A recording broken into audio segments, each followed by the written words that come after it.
On the afternoon of December the 4th, 1872, in the cold Atlantic between the Azores and Portugal, the lookout aboard the Canadian brigantine Dei Gratia saw a ship in the distance. Her sails were set wrong. She moved like she didn't know where she was going. Captain David Morehouse signaled her. There was no answer. He sent his first mate across in a small boat to investigate. What that mate found was a ship in seaworthy condition, carrying her full cargo, with 6 months of provisions still aboard and not a soul on her decks. The cabin doors swung in the wind. The compass had been knocked from its housing. The lifeboat was gone, and the people who had set her sails were nowhere to be found. There were 10 of them. A captain, his wife, their 2-year-old daughter, 7 men of the crew. None of them were ever seen again. This is the story of the Mary Celeste. The Mary Celeste began her life under a different name. In 1861, in a small shipyard at Spencer's Island, Nova Scotia, on the cold shore of the Bay of Fundy, a man named Joshua Dewis laid the keel of a 2-masted brigantine. She was launched on the 18th of May, registered at the nearby port of Parsborough, and given the name Amazon. She was unlucky from the beginning. On her maiden voyage in June of 1861, her first captain, a man named Robert McClellan, fell ill while supervising her loading. His condition worsened. The ship turned back. McClellan died at Spencer's Island on June 19th, before the Amazon had even crossed the Atlantic. A new captain took her on. She crossed to London. On the way back through the English Channel, she ran into another vessel and sank it. 2 years later, she changed captains again. She worked the West Indies trade. She crossed to France. In Marseille, an unknown maritime artist painted her portrait. In October of 1867, off Cape Breton Island, the Amazon was driven ashore in a storm and so badly damaged that her owners abandoned her as a wreck. A man from Glass Bay bought her hull for almost nothing. Within a year, she had been sold again. An American mariner named Richard Haynes paid $1,050 for the wreck and another $8,825 to restore her. He registered her in New York under a new name, Mary Celeste. She changed hands twice more.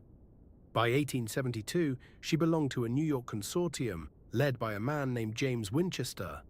That spring, she went into a New York shipyard for a major rebuild. $10,000. A second deck added, new transoms, new timbers. A larger ship by the time she came out, 103 feet long, 25 feet across. And she had a new captain. His name was Benjamin Briggs. He was 37 years old. He came from Wareham, Massachusetts. He was one of 5 sons of a sea captain. He had been at sea most of his life. He was a devout Christian, a teetotaler, a man who read his Bible and bore witness to his faith at prayer meetings. He was respected, he was experienced, and he believed in the Mary Celeste enough to invest his own savings into 4 of her 12 shares. In October of 1872, Briggs took command. The voyage would be her first since the rebuild. New York to Genoa, Italy. He brought his family. His wife, Sarah Elizabeth Briggs, was 30 years old. She had married Benjamin 10 years earlier and honeymooned with him at sea. She had given him 2 children. The elder, a boy named Arthur, was now 7 years old. He stayed home with his grandmother for the school term. The younger, a girl named Sophia Matilda, was 2 years old. She came aboard. Briggs chose his crew with care. The first mate was Albert Richardson, a man who had sailed under him before and who happened to be married to a niece of the ship's owner. The second mate, Andrew Gilling, was 25 years old, born in New York of Danish extraction. The steward was a newly married young man named Edward Head, signed on with a personal recommendation from the owner himself. The 4 general seamen were Germans, all from the Frisian Islands off the coast of the North Sea. 2 were brothers, Volkert and Bos Lorenzen. The other 2 were named Arjen Martens and Gottlieb Gautschall. A later testimonial would describe them as peaceable and first-class sailors. In a letter to his mother shortly before sailing, Briggs wrote that he was eminently satisfied with ship and crew. Sarah wrote her own letter to her mother-in-law. The crew, she said, appeared to be quietly capable if they continued as they had begun. That was the last time she would write that line. The cargo arrived at Pier 50 on the East River in late October. 1,701 barrels of denatured alcohol. Industrial alcohol, not the kind you drink, the kind used to fortify Italian wines, to make vermouth, to extract chemicals. Volatile, cheap, insured in Europe. The barrels were loaded over a period of days. Briggs's wife and daughter joined him aboard a week later. On Sunday, November the 3rd, Briggs wrote to his mother. He said he intended to leave on Tuesday. He said, "Our vessel is in beautiful trim, and I hope we shall have a fine passage." Sarah wrote her mother-in-law, "Tell Arthur," she wrote, "I make great dependence on the letters I shall get from him, and will try to remember anything that happens on the voyage which he would be pleased to hear." That was the last letter she ever wrote. On Tuesday, November the 5th, 1872, the Mary Celeste left Pier 50 and moved into New York Harbor. The weather was uncertain. Briggs anchored just off Staten Island and waited 2 days for it to clear. On the morning of November the 7th, he weighed anchor and entered the Atlantic. While the Mary Celeste was waiting at Staten Island, another vessel lay nearby in Hoboken, New Jersey. A Canadian brigantine called the Dei Gratia. Her captain was a Nova Scotian named David Reed Morehouse. Her first mate was a man named Oliver DeVoe. They were experienced. They were respected. They were waiting for a cargo of petroleum, also bound for Genoa. Some say Briggs and Morehouse knew each other. Some say they dined together the night before the Mary Celeste sailed. The only source for this is a recollection by Morehouse's widow 50 years after the fact. It may be true, it may not. What is certain is that the Dei Gratia left Hoboken 8 days after the Mary Celeste, following the same general route across the Atlantic. Now we lose her. For 19 days, the Mary Celeste is alone on the ocean. There is no one to record her. There is only the log she keeps herself. The last entry on her daily log is dated the 24th of November. The last entry on the slate, the wooden tablet on which the watch officer wrote rough notes before they were transferred to the bound log, is dated the 25th of November, 8 in the morning. It reads, "The eastern point of St. Mary's bore 6 miles south-southwest. It is a routine entry, a position fix. The Mary Celeste is just off Santa Maria Island, the southernmost of the Azores. She is making good time. She is roughly halfway to Genoa. Then nothing. 9 days pass, no more entries. Whatever happened, happened on or shortly after that morning of November the 25th. On the afternoon of December the 4th, the Dei Gratia was at 38 degrees 20 minutes north, 17 degrees 15 minutes west. She was about 400 nautical miles further on from where the Mary Celeste had logged her last entry. The helmsman saw a vessel about 6 miles distant, heading unsteadily toward them. The vessel's movements were strange. The set of her sails was wrong. Captain Morehouse came on deck. He raised his glass. He could see no one moving on her.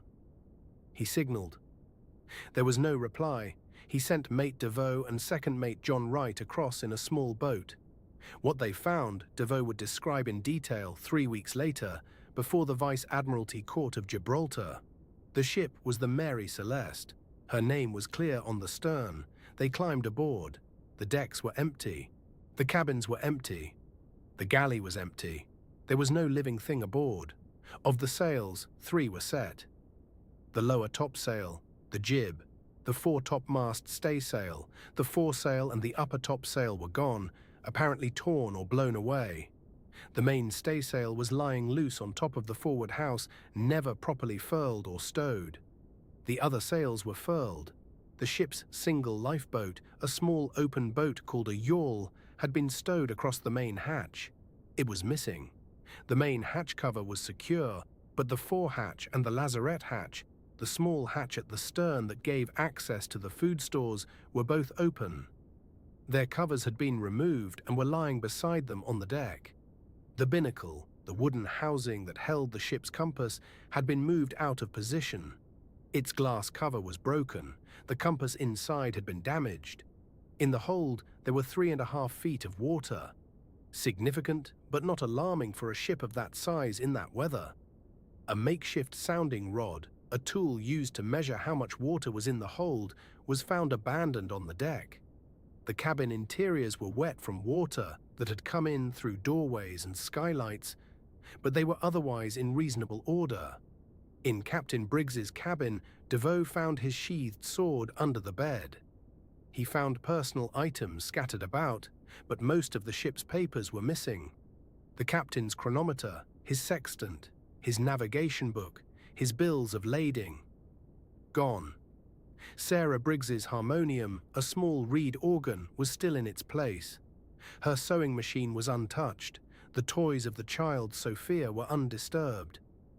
In the galley, the stove had been knocked out of place. The pots and kettles had all been washed up clean. Water stood a foot or two deep on the floor. There was no cooked food. There was no preparation for eating. In the dining cabin, the table held no food. The rack that held the dishes in place during rough weather was on the table. There was nothing to eat or drink. 6 months of dry provisions remained in the stores. They were untouched, undisturbed, and unspoiled. Devoe returned to the Dei Gratia and reported. Morehouse made a decision. They would sail her in. Under maritime law, salvage of an abandoned vessel and her cargo could entitle them to a substantial share of the combined value. He divided his crew. He sent Devoe and 2 seamen aboard the Mary Celeste. He kept 4 men on the Dei Gratia with himself. The 2 ships, both seriously undermanned, set out for Gibraltar, 600 nautical miles away. The weather was relatively calm for most of the way, but it was slow going. The Dei Gratia arrived at Gibraltar on December the 12th. The Mary Celeste, slowed by fog, arrived the following morning. The instant she dropped anchor, she was impounded by the Vice-Admiralty Court, pending the salvage hearing. Mate Devoe wrote his wife from Gibraltar. "I can hardly tell what I am made of," he said, "but I do not care so long as I got in safe. I shall be well paid for the Mary Celeste." He would be wrong about that. The salvage hearings began on December the 17th, 1872. The presiding judge was Sir James Cochrane, Chief Justice of Gibraltar. The lead investigator was a man named Frederick Solly Flood, the Attorney General of Gibraltar, also Advocate General and Proctor for the Queen in her Office of Admiralty. Frederick Solly Flood would shape the story of the Mary Celeste for more than 125 years. A historian of the case would later describe him as a man whose arrogance and pomposity were inversely proportional to his intelligence. Another would write of him that once he had made up his mind about something, he could not be shifted. He listened to the testimony of Mate Devoe and second mate Wright. He listened with growing certainty that he was hearing not the discovery of an unsolved tragedy, but the cover story of a crime. He suspected mutiny by the Mary Celeste's own crew, fueled by the cargo of alcohol. He suspected piracy. He suspected a conspiracy between Briggs and Morehouse, the 2 captains, to defraud the insurers of the ship. He needed evidence. On the 23rd of December, he ordered an examination of the ship. The examination was carried out by John Austin, the surveyor of shipping at Gibraltar, with the assistance of a diver named Riccardo Portunato. They went over every inch of the vessel, above deck and below. Austin found cuts on each side of the bow, near the waterline. He thought they had been made by a sharp instrument. Others said they were normal weathering for a ship at sea. He found brown stains on the captain's sword. Solly Flood declared them to be blood. Later analysis identified the stains as rust. The sounding rod was on the deck. Solly Flood pointed to it as proof of disturbance. The hearings dragged on for 3 months.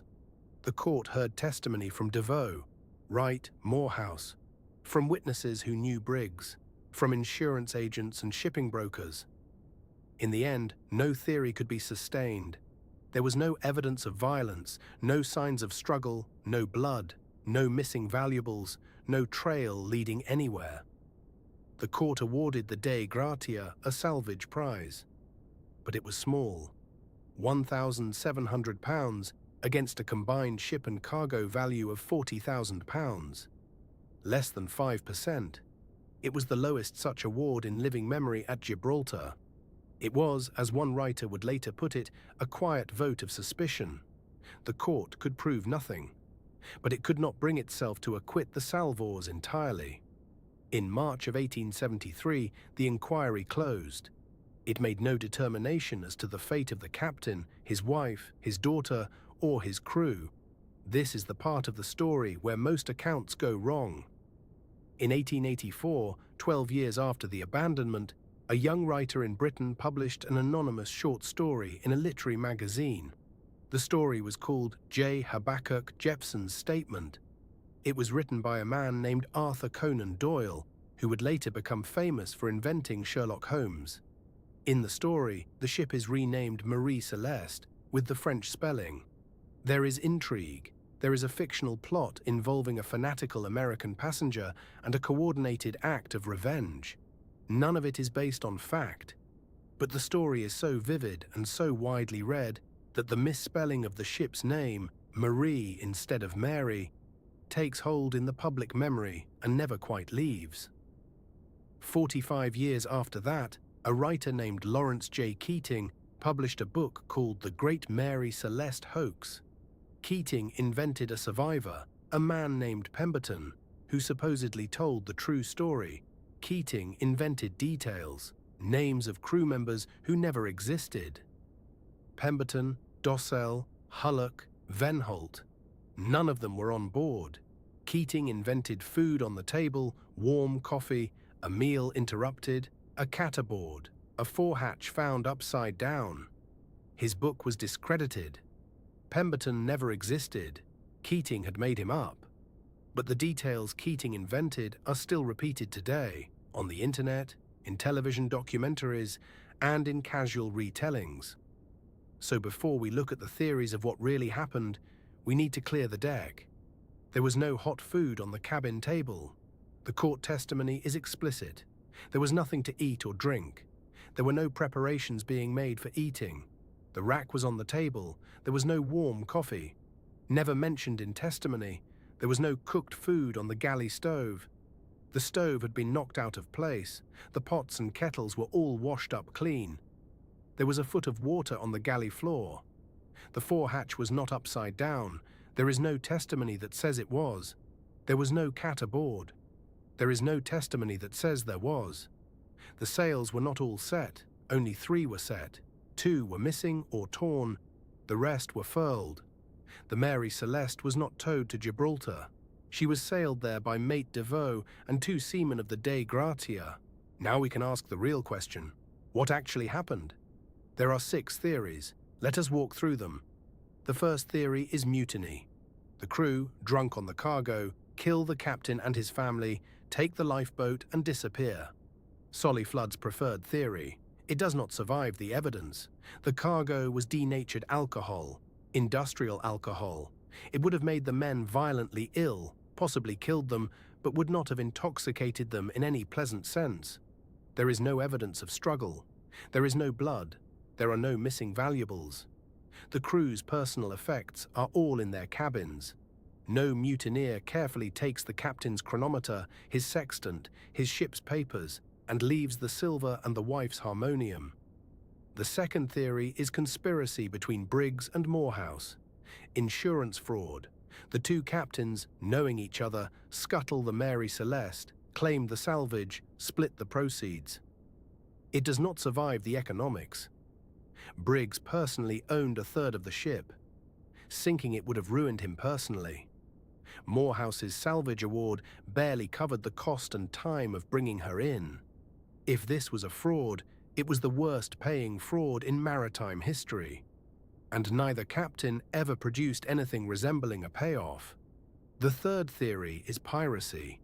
A passing vessel boards the Mary Celeste, captures the crew, takes them off as prisoners, or kills them. Refuted. The cargo is untouched. The personal valuables are untouched. Pirates do not leave full ships of cargo behind. There is no record of any pirate activity in those waters in 1872. The fourth theory is a waterspout. A column of seawater, pulled up by a tornado over the ocean, strikes the ship. The pressure differential damages the binnacle, drives water into the hold, terrifies the crew into believing the ship is going down. They abandon her in a panic. There is no corroborating evidence. The route is consistent with waterspout territory, but no other ships in the area reported one. The fifth theory is a submarine earthquake, a seaquake. A sudden vertical shockwave from the ocean floor strikes the ship, knocks the binnacle from its place, knocks the stove out of position, fills the ship with the sound of impact and the feeling of catastrophe. The crew, in panic, abandons. Documented seaquakes do occur in the region. The sixth theory we will not dignify. The Mary Celeste is not in the Bermuda Triangle. There is no giant squid, no sea monster, no Atlantis. Conan Doyle invented the dramatic version. The internet has invented the rest. We are not interested in those theories. We are interested in evidence, which brings us to the seventh and final theory, the one that has held up best for over 125 years. When the Mary Celeste finally arrived in Genoa to deliver her cargo, the inspectors found that 9 of the 1,701 barrels of alcohol were empty. They had leaked. Industrial alcohol leaks vapor. Vapor is heavier than air. It pools. In an enclosed cargo hold, it builds up. And it is explosive. The sailors of the era knew this. Briggs knew this. Every captain who carried alcohol cargo knew this. There were procedures. You vented the hold. You opened the hatches. The forehatch was open. The lazarette hatch was open. Both were found that way. The theory was first proposed by a relative of Captain Briggs, a mariner himself named James Briggs. It was developed and refined by maritime authors over the following century. It runs like this.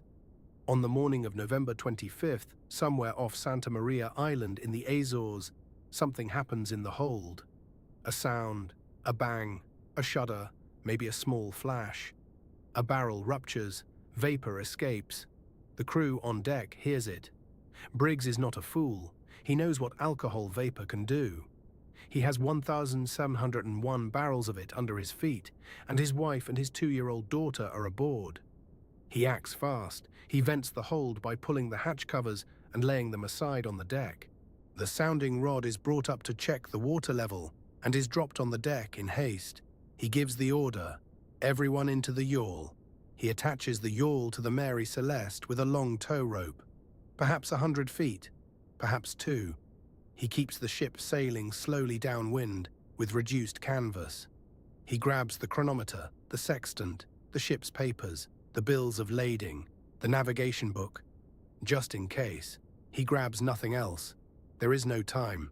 He gets into the yawl with his wife and daughter and his crew. They drift behind the Mary Celeste, on the rope, at a safe distance. They wait. They wait for an explosion, for something definitive, for minutes that turn into hours. But it does not come. The vapor vents, the danger passes, and then, before they can pull themselves back to the ship, the wind shifts, or a squall hits, or the rope, never meant for that strain, parts. The Mary Celeste sails on, downwind. Faster than 10 people can row. She is gone within minutes. The yawl is left in the open Atlantic, in cold December water, 2 miles deep. There are 10 of them. There is no food. There is no water. There is no shelter. There is no navigation. The currents carry them. The wind carries them. The cold takes them. The sea takes them.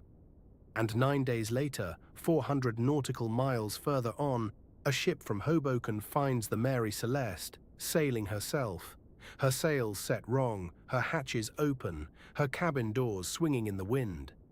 This theory is not proof. It is a fit.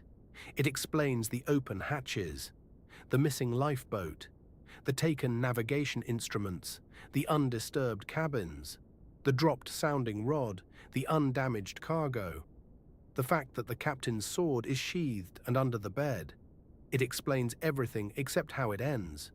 because how it ends is in cold water, in a small boat, with a captain who tried to save his family, and a wife who had written one last letter home, and a child who was 2 years old. The Mary Celeste herself sailed on for 12 more years under new owners. In 1885, a captain named Gilman Parker deliberately wrecked her on a reef off the coast of Haiti as part of an insurance fraud scheme. He was prosecuted, the fraud was uncovered, his career was destroyed, he died disgraced. In 2001, an underwater archaeologist named Clive Cussler announced that he had found her wreckage on the Rocheleau Reef in Haiti, where Parker had run her aground. The identification has been disputed. Some pieces of timber were recovered.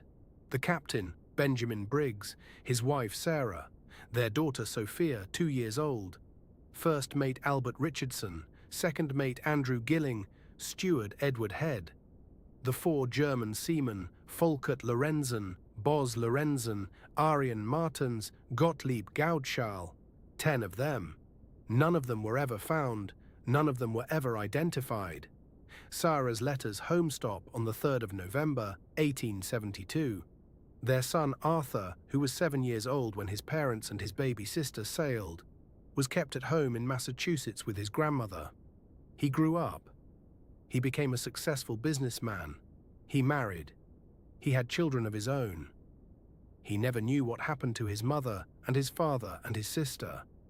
He died in 1931, having outlived them by 59 years. The Vice-Admiralty Court of Gibraltar issued no verdict. After 3 months of testimony from sailors and merchants, and surveyors and divers, they declared themselves unable to determine the cause. A ship is found sailing herself across the Atlantic, with no one aboard.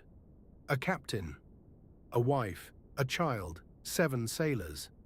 They went into a small open boat, somewhere off the Azores, in cold December water 2 miles deep.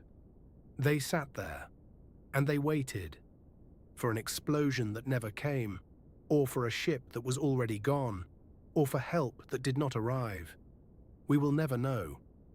You have been listening to Vault of Vanished, the story of the Mary Celeste. If you want more like this, subscribe and follow us into the dark.